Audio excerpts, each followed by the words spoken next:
život svätej rodiny v Nazarete. A život svätej rodiny v Nazarete je tou odpoveďou. Je tým liekom na exorcizmovanie. A to zo svojho srdca. A to túžbu po bohatstve. A čo ide za tým? Závislosť na práci. A je to milosť, prijatie skromného života. A to na vzor toho skromného života svätej rodiny v Nazarete.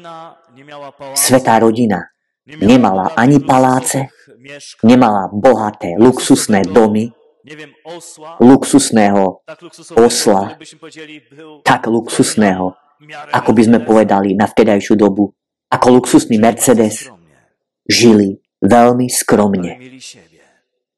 Ale mali jeden druhého a mali Ježiša v centre. Tá závislosť na práci a túžba bohatnúť. A svätý Pavol hovorí, že chtivosť peňazí je koreňom všetkého hriechu. A je to najjednoduchší spôsob, ako nám zobrať Boha. A prečo? Lebo už nemáme na ňo čas. Lebo celý čas trávime, aby sme zarábali. Zarábali. A zarábali. A už nie je dlho, drahí moji. Už nie je dlho.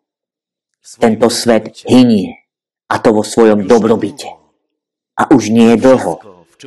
To všetko, v čom cítime ten pocit bezpečia, čo sa týka našich firiem, čo sa týka nášho majetku, našich peňazí. Toto všetko skoro padne. A jedine tí, ktorí budú vedieť, žiť skromne, a jedine tí, ktorí budú schopní sa prispôsobiť týmto podmienkam, ktoré prídu veľmi ťažké, a to materiálne.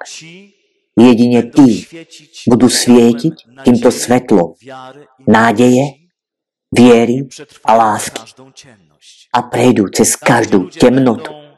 Tam, kde sa budú ľudia hrozne báť a panikovať.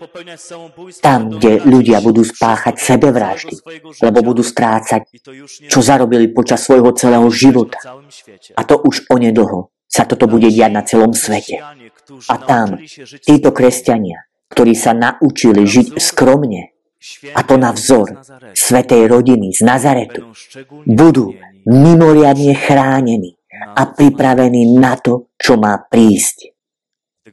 A preto je tak vážne, aby svätý Lukáš, a to mimoriadnym spôsobom, sa modlil o túto milosť pre každého z nás. Aby každá kresťanská rodina stala sa rodinou na vzor svätej rodiny z Nazareta.